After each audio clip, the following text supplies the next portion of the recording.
ప్రజల్లోకి తీసుకెళ్తే చాలా బాగుంటుందని చెప్పారు. ఆ రకంగా వారు ఒక విశేషమైనటువంటి ఆ తన్మయత్వంతోనే పాట అయితే పాడుతున్నారో, అంటే కేవలం ఏదో పాడడం కాదు, దానిలో లీనమై ఆ పాట యొక్క భగవంతుల్లో లీనమై ఆ పాట ఉన్నటువంటి తీరు వెంటనే అక్కడ ఉన్నటువంటి అందరినీ ఆకర్షించి అందించినటువంటి హరిపాఠం తెలుగు భాషలో కూడా తెలుగు ప్రజలందరికీ కూడా ఆ రోజే అనుకోవడం జరిగింది.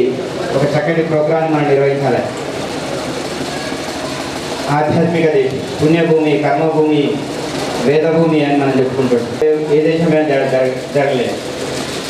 1000 సంవత్సరాలుగా బానిసత్వం అనుభవించినప్పటికీ కూడా కోల్పోకుండా ఉండగలిగిందంటే ఈ దేశంలో అనాదిగా పరమకుండా అనేక మంది ఋషులు మునులు ఇక్కడ జన్మించి ఈ సంస్కృతి యొక్క ప్రవాహాన్ని మన చేతితో కత్తి ఇంకోటితో ఖురాన్ పట్టుకొని ఒక 800 సంవత్సరాలు నువ్వు మతం మారుతావా లేకపోతే చస్తావా అనేటువంటి పద్ధతిలో మన మీద దాడి చేసినప్పుడు ఆ సమయంలో ఆదుకున్నటువంటి ఈ ధర్మాన్ని, సంస్కృతిని రక్షించినటువంటి అనేక మంది భక్తి ఉద్యమం అని మనం చరిత్రలో చదువుకున్నాం. అనేక మంది జ్ఞానేశ్వరుడు, తుకారాం, ఇట్లా అనేక మంది, భక్త నామదేవుడు ఇలాంటి అనేక మంది మన యొక్క పరంపరను రక్షించడంలో మనకు ఈ యొక్క భగవంతుని యొక్క నామాన్ని మన ముందుంచి మనల్ని పక్కతో పట్టకుండా వాళ్ళని కాపాడేటువంటి మహాపురుషులు అనేక మంది జన్మించారు. ఈరోజు కూడా మన కళ్ళ ముందున్నారు.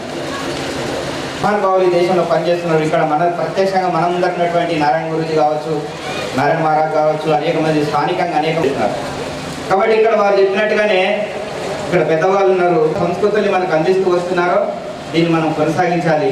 సాధన చేయడం వల్ల ఎవరైనా నిర్మలమైనటువంటి మనసుతో, నిష్కల్మమైనటువంటి హృదయంతో ఆరాధిస్తే తప్పనిసరిగా భక్త చౌకామేళ హరిజను పుండరీకానాథుని యొక్క దర్శనం కోరి అక్కడ నా బ్రాహ్మణ ఎవరైతే పూజారు ఉంటారో ఆయన కనిపించట్లేదు. ఏరా నువ్వు అర్జునుడివి, హంకారాన్ని వాడివి, దీంట్లో లోపలికి ఎట్లా వచ్చావని చెప్పేసి దూషించి అతన్ని మెడబట్టుకుని బయటకు పెట్టేశారు. భక్తవత్సలున్నటువంటి పండరీనాథుడు ఎవరికి దర్శనం ఇచ్చాడంటే, ఎటువంటి చదువురైనటువంటి మామూలు వ్యక్తికి, నువ్వు అంతరాన్ని వాడిని దూరంగా పెట్టేటువంటి వ్యక్తులకు కూడా భగవంతుడు అందరినీ సమానంగా చూసే వ్యక్తి, తన బిడ్డలందరినీ సమానంగా చూసేటువంటి భగవంతుడు అందరికీ దర్శనమిస్తాడనడానికి అనేక ఉదాహరణలు. అక్కడ అన్ని కులాల వాళ్ళు పండరీనాథ్ యొక్క భక్తులు అనేటువంటి భేద భావాన్ని మనం సృష్టించుకున్నవి. వీటిని దూరం చేసుకోవాల్సిన అవసరం ఉంది. ఒకవేళ ఒక వ్యక్తి నువ్వు గుడికి రావద్దు అంటే భగవంతుని అతనికి దూరం చేయడం అవుతుంది. భగవంతునికి దూరం చేయడం ఏదైతుందో అదే మహానేరం అవుతుంది. కాబట్టి భగవంతుని దగ్గరికి అందరినీ దగ్గరికి తీసుకోవాల్సిన అవసరం ఉన్నది. నిర్మలమైన మనస్సు, భక్తి, శ్రద్ధ ఉన్నప్పుడు భగవంతుడు అందరికీ దర్శనమిచ్చాడు, ఇస్తున్నాడు కూడా. భగవంతునితో మాట్లాడగలిగేటువంటి శక్తి, సామర్థ్యాలు ఉన్నటువంటి వ్యక్తులు ఎక్కడ ఉన్నారంటే హిందూ సమాజంలో ఉన్నారు.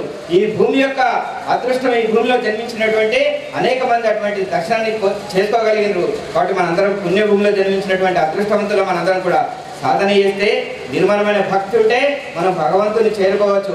కాబట్టి మనందరం కూడా ఆ రకమైనటువంటి భగవన్నామ స్మరణయే అతి ముఖ్యమైనటువంటి పద్ధతిలో ఈ హరిపాఠం 1 నుంచి 28 అభంగాల వేతన వీటిలో నామస్మరణ యొక్క ప్రాముఖ్యతను వర్ణిస్తూ రాయడం జరిగింది. ఇంకా చక్కటి ప్రస్తావన రాశారు డాక్టర్ కసిరెడ్డి గారు. నేను అది జిరాక్స్ తీసుకొని ప్రతి పేజీలో పెట్టుకున్నాను. ప్రతి అభంగంలో ఏముంటుందో వారు క్యాప్చర్ ఇచ్చేశారనమాట. అంటే దొరుకుతుంది ఫలానా నామం ఉన్న మనిషి ఎక్కడ ఉన్నాడు, వాళ్ళు చెప్పినా కొద్దీ మనం ఆ తోవను బట్టి పోతూ ఉంటే అప్పుడు ఆ నామి దగ్గరికి మనం వెళ్ళిన తర్వాత నామం యొక్క అవసరం తీరిపోయింది. నామం ఎక్కడికి చేర్చిందయ్యా అంటే నామి వద్దకు. జ్ఞానదేవుడు మనకు ప్రసాదించిన ఈ హరినామము మనల్ని ఎక్కడికి చేరుస్తుంది? హరుడి దగ్గరికి, హరి దగ్గరికి చేరుస్తుంది. హరి దగ్గరికి ఎప్పుడైతే మనం చేరుతామో అప్పుడు నామజపం అవసరం లేదు. ఎందుకంటే ఏ నామము ఎవరిని చేరటానికి ఉద్దేశింపబడిందో ఆ నామాన్ని మనము చేరుకుంటామన్నమాట. అటువంటి మహిమాన్వితమైనటువంటి నామం. ఈ నామములో ఇయ్యపర సుఖములు, ఇయ్యములో సుఖము, పరములో సుఖము. నామము జపించినట్టయితే ఏమవుతుంది? మన సంసారములో సుఖం వస్తుంది, మన తర్వాత మరి పరములో మనకు సుఖం దొరుకుతుంది. ఆ నామము యొక్క మహత్యాన్ని, అందులో ఉన్నటువంటి మర్మమును, అందులో ఉన్నటువంటి గోప్యమును మనము మన హృదయానికి పట్టుకున్నట్టయితే మోక్షం దొరుకుతుంది. అందుకోసమనే నామ్ దాన్ అంటారు. గోప్యం అది పఠించవలసినటువంటి పద్ధతి. ఇవన్నీ మనము గురువు ద్వారా నేర్చుకున్నట్టయితే తప్పకుండా మనం నామిని చేస్తాం.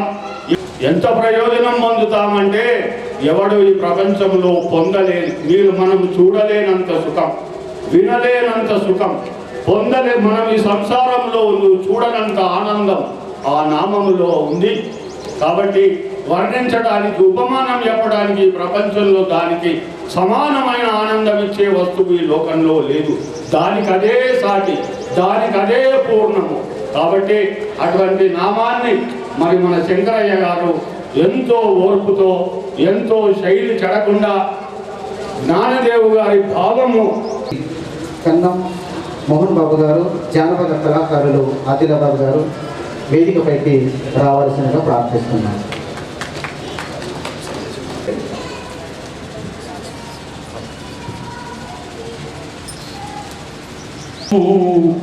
పదాంబోజతేజస్ఫురితప్రవేశం విలీంద్రాదిదేవే సదా స్తూయమానం समाधीस्तमूर्तिं भजे ज्ञानदेवं. या ठिकाणी कार्यक्रमाचा अधिष्ठान भगवान ज्ञानोपाराय, कार्यक्रमाच्या मंचावरती उपस्थित असणारे ऋषितुल्य व्यक्तिमत्व हरिभक्तीपरायण नारायण महाराज मागापूरकर आणि सर्व संत मंडळी या कार्यक्रमाचं उत्कृष्ट असं सूत्रसंचालन ज्यांनी करतायत रामचंद्र मामा तिडके